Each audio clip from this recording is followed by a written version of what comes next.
Good evening, ladies and gentlemen, and welcome to another edition of NPU Weekly, the weekly webcast show that highlights all the goings-on in the world of North Park at University Athletics.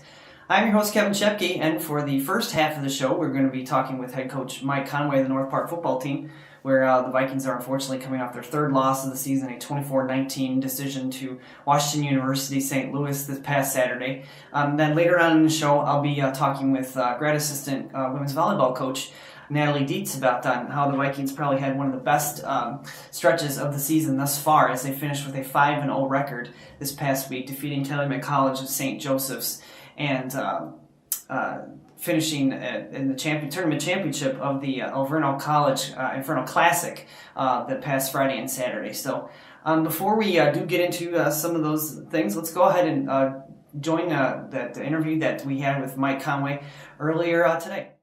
Head football coach Mike Conway of the North Park Vikings, and North Park unfortunately coming off their third loss of the season, a 24-19 loss to Washington University St. Louis this past Saturday. Vikings were in the game for most of the game, had a 13-7 lead, but unfortunately WashU ended up scoring a couple touchdowns there late in the second quarter to kind of take things over. So Mike, after you've been able to sit down and watch the film a little bit, how are things? Yeah, I think we had a pretty good effort all the way through, all the way to the fourth quarter again. You know, we had an opportunity to win the game again at the end and the last minute. And anytime you're getting that opportunity, you're in ball games, and that's what we're fighting all the way through to the fourth quarter.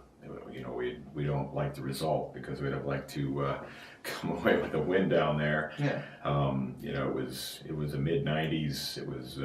It was a hot day, first hot day we've had here in a long time. So it was down in St. Louis. Mm-hmm. We had some injuries. Obviously, losing Dakota, we didn't have him for the game at all, and we lost Marquell Hawkins early in the game. We had 3 defensive guys go down with concussions and some other things. So, we were shorthanded, but our kids that we put in there played their hearts out, and I couldn't ask for anything more than that. It was 24-13, and we had scored TD had thrown a touchdown pass to Dan Anderson, and we went for 2, and of all people, Anthony Burton was playing receiver for us. He's our backup quarterback, and TD threw a really nice ball in the corner of the end zone to Anthony, caught it, put both feet down, and for some reason the official didn't give it to him, and that would have made the game 24-21, which would have made it a whole different deal here, in the fourth quarter. Now you're driving to get a field goal instead of driving for a touchdown. So a little bit disappointed that that we didn't get that call correctly, and you can see it. He was inbounds. It was a good catch. But you got a guy like that. He's on special teams. We've got our backup quarterback. It's dangerous to do this, but he's such a great competitor. I love the kid. He's Anthony Burton's one of the strong leaders of our team, and to see him go out there and make a couple great catches and do some really great things for us just exemplifies what kind of team we have. Guys stepping up and giving us an opportunity to win. And we had the ball at the end. We drove down and had a shot at the end zone at the end, and we just came up short. But we're hoping those times when we come up short, we're learning how to win and learning how to make those plays, and I think we're learning as a staff, and I think we're learning as a defense and as an offense. We got a late turnover. Trevor Forker caused a turnover late in the game, and got us the ball back and got us a chance to go down there and win the game. So it was kind of good to see our guys really play all the way through like they had been all year.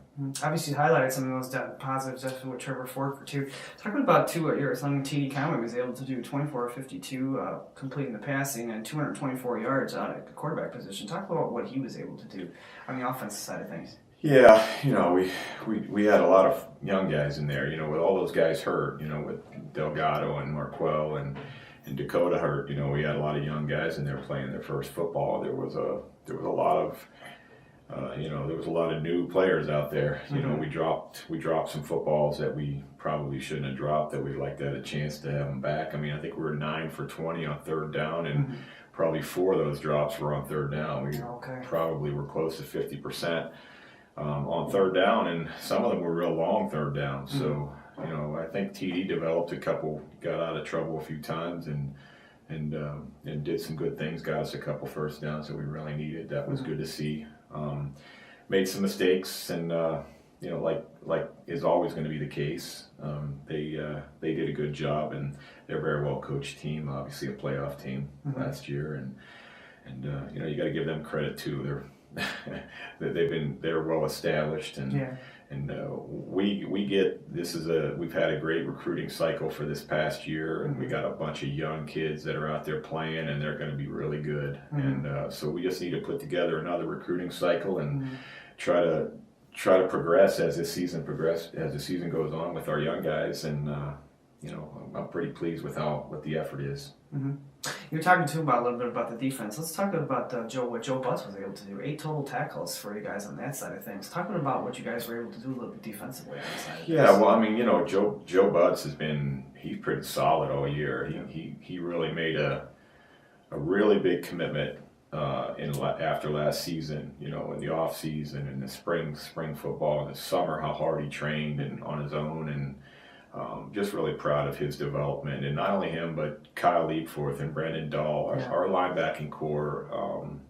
I think we run well, and we do a really good job. I'm really pleased with all those guys. But Joe made some big plays in space, big tackles, and did some great things out there, and has been all 3 games. I mean, he's been an outstanding player for us. I'm really happy for him. And Brandon Dahl, I think, leads us in tackles, and he's been outstanding. And Kyle Leapforth, I think our defense, we're close. We're a couple of mistakes away from really doing some good things out there. But it's going to take time, and I think we're progressing as a defense as we move along.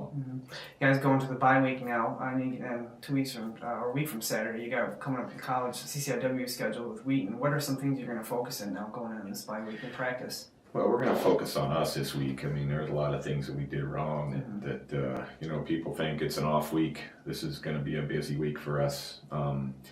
You have that week, and people tend to relax on that week. We're not going to relax. I mean, we're going to train hard. We're going to practice hard. We're going to try to get more comfortable with some things, tweak some of our things, tweak some things we do offensively and defensively, and try to get a chance to, hopefully eliminate some of those mistakes and get more comfortable with our offense and our defense. And we have some things we got to iron out in our special teams too, and we're going to do that.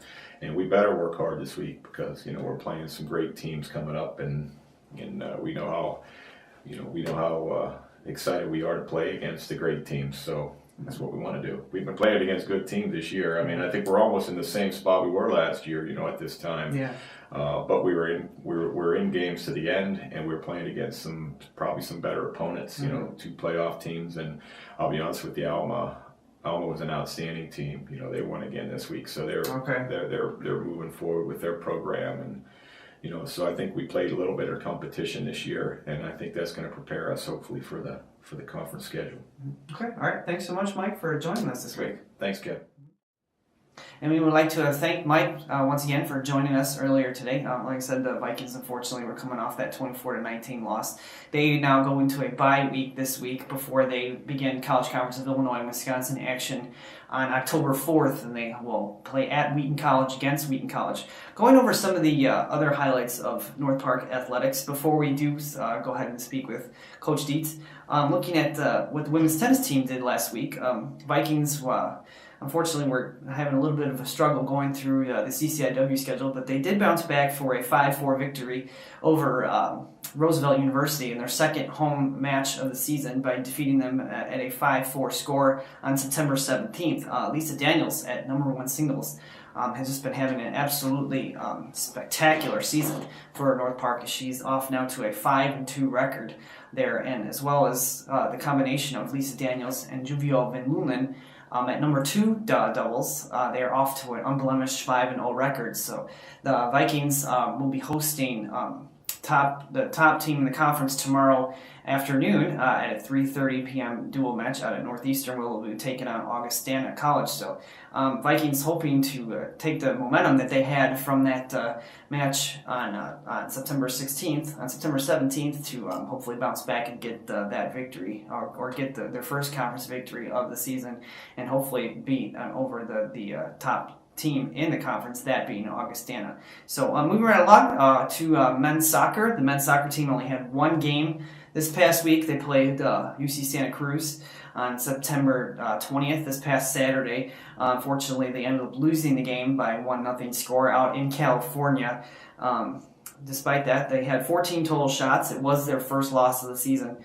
Zach Hummel for UC Santa Cruz, the Banana Slugs, scored the game winner in the 21st minute, and that ended up being the only score of the game. So, and we were talking, I was talking with Coach Chris Grant earlier today, and he said that was the first loss, not just in varsity, but in junior varsity and scrimmages and everything that the Vikings have been in competition this year. That was their first loss. So, unfortunately, with it being the first loss, that's a bad thing, but the good thing is, that's the only loss they've had so far. So hopefully they can bounce back from that tomorrow as they host, they are traveling to Wisconsin to take on another top team in UW Oshkosh tomorrow evening at 7 p.m. I believe that game is that evening.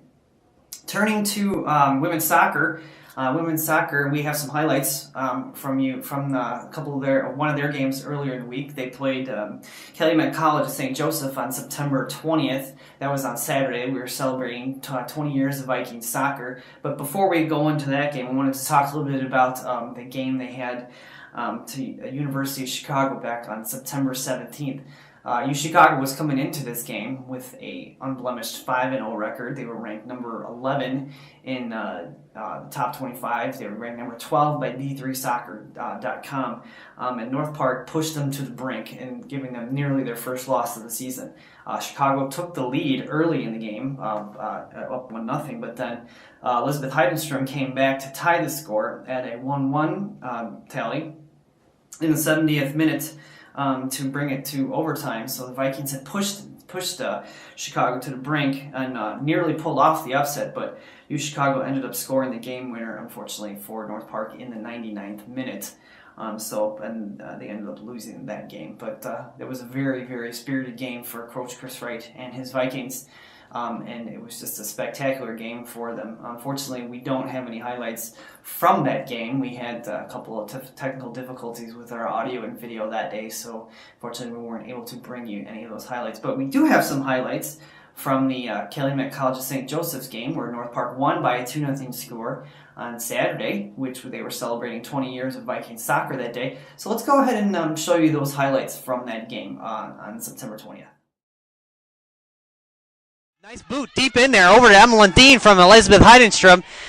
Lundeen's going to try and create something. She's got a big fast break. She's going to put it. She puts it in. Goal! Goal for North Park. Emma Lundeen on the play back from Elizabeth Heidenstrom. Puts the shot in for the Vikings. Two defenders. Go ahead and centers it up. Puts it in. Haley Rogers. Haley Rogers scores. Goal. North Park. Haley Rogers off the assist from Emma Lundeen. Goal for North Park.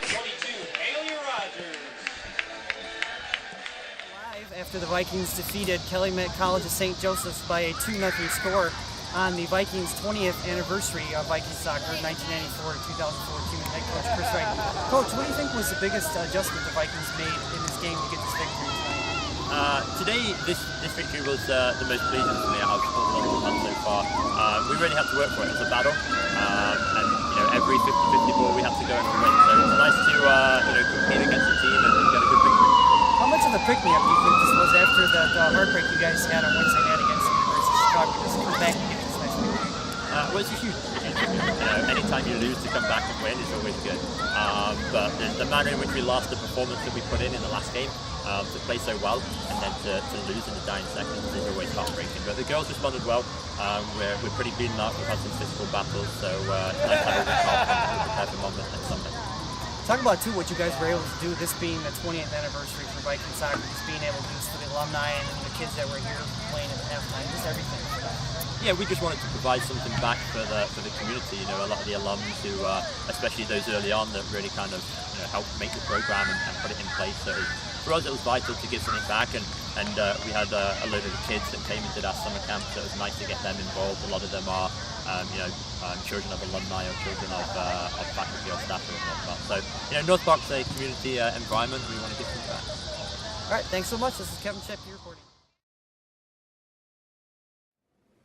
And once again, just a very, very spirited game for the Vikings in that game. Emma Lundeen, both Emma Lundeen and Haley Rogers scored both goals for the Vikings. And despite being outshot 24-9 in that game, North Park was able to just use its unbelievable resiliency and just bounce back and earn that nice victory that they had over Calumet College St. Joseph. So they do not have a game this week. They will just be in practice all week this week, and then they will return to action next Sunday when they go to Monmouth College for a 3 p.m. game. Going to turn into some other highlights for sports. We're talking a little about the women's volleyball team. So before we go into anything about women's volleyball, let's go ahead and to show you that interview we had with Natalie Dietz earlier today. Joined by grad assistant coach Natalie Dietz of the North Park women's volleyball team. North Park coming off probably the best stretch they've had all season this year, a 5-0 record where they defeated Calumet College of St. Joseph on Tuesday and later came back to win the Alverno College Inferno Classic Tournament Championship by going with a perfect 4-0 record out in Milwaukee, Wisconsin this past Friday and Saturday. So, Natalie, how are you today? I am doing very well. It's great to be back, ready to get into the gym today and get into practice. Absolutely, yeah. Let's talk a little about what you guys were able to do last week. First off, starting with Calumet College on 9/16. Talk about just how you guys were able to attack them. The Crimson Wave just getting them in very quickly in 3 straight games. Yeah, we definitely came off some pretty tough matches the week before. And heading into that game, we knew it was a very winnable match, and we really stressed that to our players to help give them some confidence and showed them what Calumet College was going to do. They executed the game plan very well, and we had some great leadership from junior captain Haley Brake. So that was really great to see. Talk about a little bit more about what she was able to do, Haley. Was she just really seeing the ball really well as she was getting it off passes from Darby and from Mona Lisa, and just really seeing it really well for you guys that night? Yeah, she was extremely physical against the other team. She is able to hit the ball harder, block against Calumet College St. Joe. And she definitely was just more physical overall and was able to put the ball away, thanks to our passers. Talking about the serving you guys had that night. I don't have the number in front of me, but I know you had quite a bit of service aces that evening. Yeah. Talking about what you guys were able to do serving the ball against them. Yeah, our serving is definitely one of our biggest strengths that we always try to capitalize on. And in the past couple of weeks, we have really been able to do that. With the week before, we actually had one girl with 12 aces. This past week, and we have girls with 8 and 6 aces per match, which is really unheard of.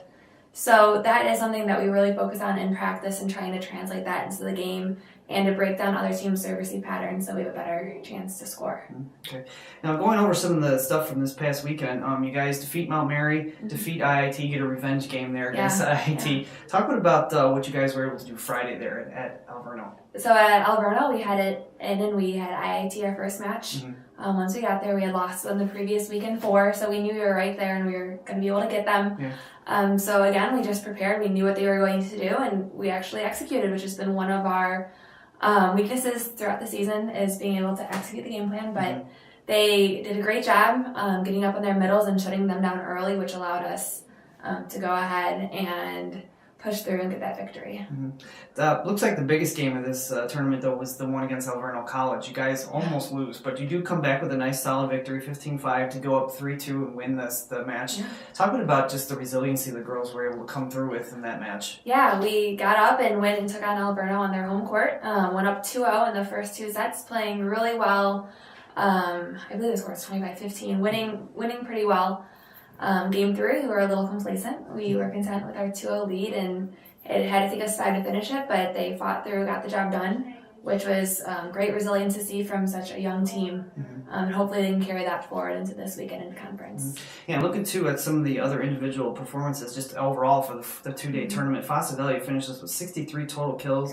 Darby Switzer, 10 serving aces, 6 of them against Mount Mary. Just talking about what those two in particular were able to do on everything. Yeah, both great leaders. Mona Lisa has been a great addition to our program. She not only provides kills and passing, but she can block, she can serve, she can do it all.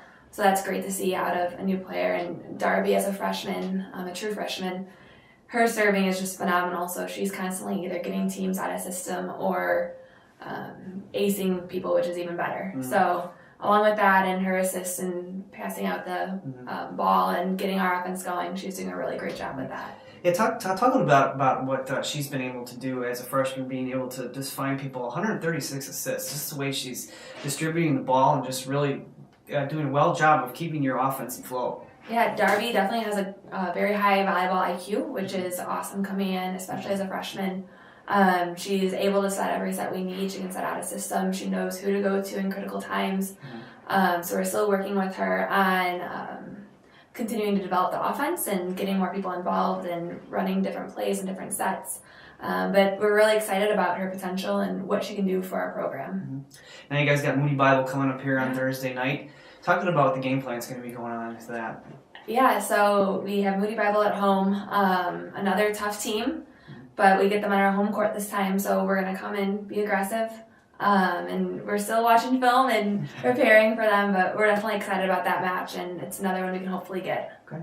All right, thanks so much, Natalie, for taking the time today. Thank you so much, Kevin. All right, thank you.